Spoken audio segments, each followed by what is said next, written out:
Hey, you guys, it's Tamika Chambers, #1 health coach. Here, I want to talk to you today about a common question I get from individuals that have diabetes and even their caregivers is, why should I check my blood sugar? My doctor does a 3-month average test in the office. They call it hemoglobin A1C, and that's what the doctor or healthcare provider uses to base my medications off, any other treatments that I need to do. And I remind people that remember your hemoglobin A1C is just that. It's a 3-month average. So in order to know what your blood sugars have been on a day-to-day basis, it is important to check your blood sugars on probably a daily basis. I usually recommend that before you even start your day, going to work, getting out in traffic, putting your clothes on, check your blood sugar and see what it is when you wake up. So brush your teeth, wash your face, check it and see what it is, because your blood sugars could be low, and that may be your next action may be basically trying to bring your blood sugars up and get them a little bit more stable before you actually go and get behind the wheel of a car, into traffic, etc. So I usually often say, check it on your blood sugars on a daily basis. See what it is.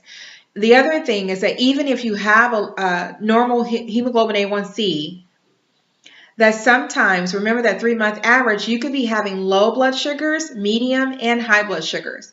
It could very well be that you may have a low blood sugar episode or a low blood sugar, anything below 70, and not even have signs and symptoms until your blood sugars drop to 40 or 50. I've had that happen before, where people actually they thought they were fine, and they got in the office and they're walking like they're drunk, and their blood sugars, when we checked it, I remember this young guy, his blood sugar was like 40. So you want to know what your blood sugars are doing consistently. Then throughout the day, maybe every other day, you alternate with a fasting blood sugar before lunch, one day a fasting blood sugar before dinner. You may also alternate with checking a 2-hour postprandial. If there is a particular food plan that you're on and you want to see if it's working, you don't wait 3 months later to see if it's working. You actually want to check your blood sugar 2 hours after a meal and see what it is. Is it 200, or is it less than 180, or less than 140, or is it 80?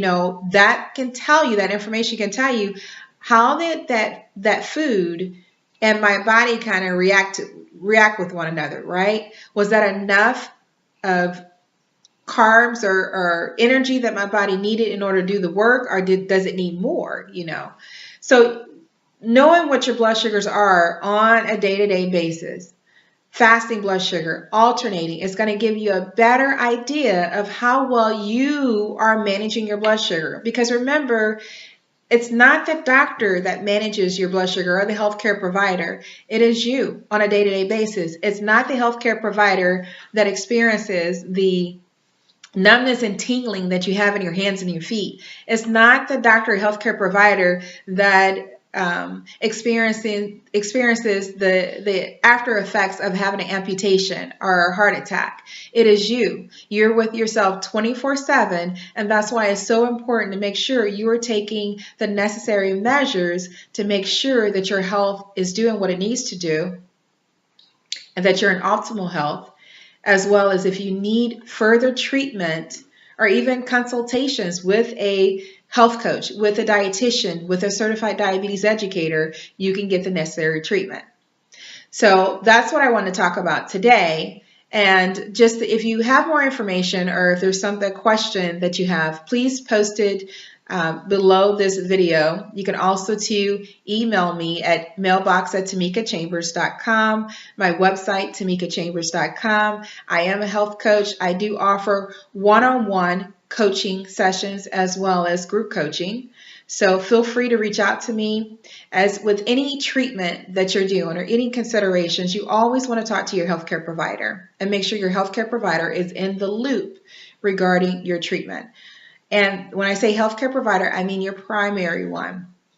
You can talk to your specialist, but remember that primary doctor is the gatekeeper to make sure things are flowing well. All right. So until next time, take care of your health. You have this one life. What are you doing with it? What are you doing? Thanks.